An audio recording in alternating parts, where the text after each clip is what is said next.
Allez, aujourd'hui, on s'attaque à un monument du théâtre français, Andromaque de Jean Racine. Et attention, on oublie tout de suite les grandes histoires d'amour qui finissent bien. Ce que Racine a construit en 1667, c'est une véritable machine tragique, un mécanisme d'horlogerie où chaque personnage est un engrenage. Et quand l'un d'eux bouge, il entraîne, fatalement, tous les autres vers la catastrophe. On va décortiquer ensemble cette mécanique infernale. Voilà, en fait, tout est là, résumé dans cette seule phrase. C'est le cœur du réacteur, le moteur de toute la pièce. Une chaîne d'amour à sens unique, un immense cul-de-sac sentimental où personne, absolument personne, ne regarde dans la bonne direction. Et c'est ce déséquilibre parfait qui va piéger tous nos personnages. Bon, avant que cette machine infernale ne s'emballe, plantons le décor. On est en Épire, juste après la fin de la guerre de Troie. Mais en réalité, la guerre n'est pas du tout finie. Son souvenir, ses haines, ses traumatismes, tout ça hante les couloirs du palais. Vainqueurs et vaincus sont forcés de cohabiter et l'atmosphère, croyez-moi, elle est électrique. C'est une véritable poudrière.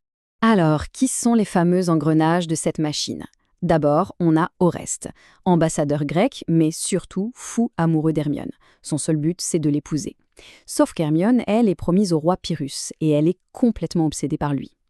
Le problème, Pyrrhus, le fils du grand Achille, n'a Dieu que pour sa captive, la Troyenne Andromaque.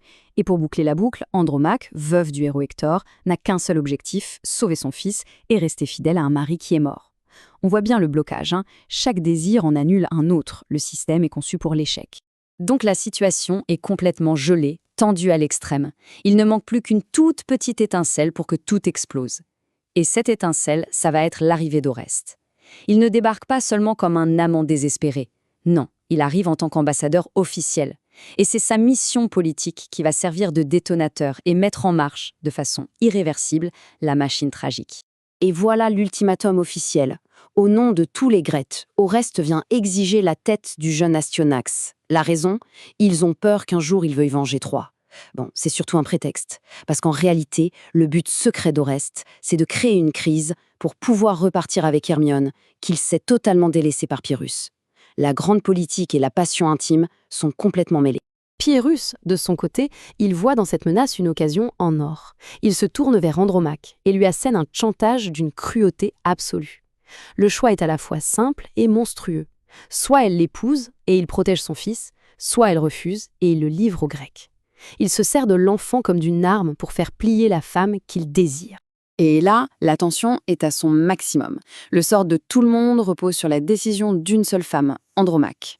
Comment choisir ? C'est impossible. D'un côté, trahir la mémoire de son mari, Hector, en épousant le fils de celui qui l'a tué. De l'autre, sacrifier son propre enfant, le dernier espoir de Troie. C'est un dilemme absolument insoluble. Et la solution qu'elle imagine est un coup de génie tragique. D'accord, elle dit oui, elle accepte d'épouser Pyrrhus, mais elle pose une condition, que son fils soit d'abord couronné roi pour être protégé. Une fois la cérémonie terminée et Astyanax en sécurité, son plan est simple, se suicider. Comme ça, elle sauve son fils tout en restant fidèle à Hector. C'est un sacrifice total. Mais évidemment, ce plan a une conséquence immédiate et terrible. Quand Hermione, la fiancée humiliée, apprend que Pyrrhus la plaque pour épouser sa captive, sa douleur se transforme en une fureur glaciale. Elle se tourne alors vers Oreste, celui qu'elle a toujours méprisé. Elle sait qu'il ferait n'importe quoi pour elle et elle va utiliser cet amour comme une arme. Elle lui ordonne de tuer Pyrrhus, de le tuer au pied de l'autel. Ça y est, on a atteint le point de non-retour. La chaîne des chantages et des ultimatums ne pouvait mener qu'à une seule chose, une explosion de violence.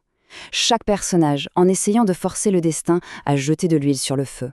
Le dernier acte, c'est une véritable hécatombe. Tout le système s'effondre dans le sang. Et à partir de là, tout s'enchaîne à une vitesse folle. Oreste obéit, ses hommes tuent Pyrrhus pendant la cérémonie, mais à peine le meurtre commis, Hermione, prise de remords, réalise qu'elle l'aimait encore et se suicide sur son cadavre. Et Oreste, en apprenant la mort de celle pour qui il a tout risqué, rejeté une dernière fois, il bascule complètement dans la folie. Et l'ironie finale de Racine est juste magistrale. Au milieu de ce bain de sang, qui reste debout ? Une seule personne, Andromaque. La captive, la victime, celle qui, au départ, n'avait aucun pouvoir, hérite de tout. Elle devient reine des pierres. Elle a tout gagné grâce à la destruction de tous les autres. Son fils est sauvé, elle a le pouvoir. Mais à quel prix ? Alors, pourquoi cette pièce est si fondamentale ? En fait, Andromaque est un véritable tournant. Pour l'écrire, Racine ne s'est pas contenté de recopier les textes antiques d'Euripide ou de Virgile. Non, il les a complètement transformés pour pouvoir construire sa machine tragique parfaite. Le vrai coup de génie de Racine, il est là. Dans les sources anciennes, le fils d'Andromaque, Astyanax, est mort, tué durant le sac de Troie. Racine, lui, prend une décision capitale. Il le garde en vie. Et ce seul changement, ça change tout. L'enfant devient le pivot de l'histoire, l'enjeu politique et sentimental qui va permettre à Pyrrhus son chantage et qui plonge Andromaque dans son dilemme. Sans Astyanax vivant, il n'y a tout simplement pas de pièce. Même Voltaire, qui n'était pas connu pour être tendre dans ses critiques, a dû reconnaître le génie de la construction. Il a bien vu qu'il y avait en fait deux histoires en parallèle, celle d'Oreste et Hermione et celle de Pyrrhus et Andromaque. Mais il a salué la façon incroyable dont Racine a réussi à les tresser ensemble au point que l'une ne peut plus exister sans l'autre. Et c'est peut-être ça la plus grande révolution de la pièce, comme l'a si bien dit le critique Félix Guirand. Racine s'éloigne des grands héros de Corneille qui agissent par honneur et par devoir. Ici, ce qui motive les personnages, ce ne sont plus des exploits, c'est la force brute de leur passion. L'amour, la jalousie, la haine, la frustration. Racine invente en quelque sorte la tragédie psychologique moderne. Et la meilleure preuve de ce génie, c'est que plus de 350 ans après sa création, Andromaque n'a jamais quitté la scène. C'est l'une des pièces les plus jouées de tout le répertoire de la comédie française.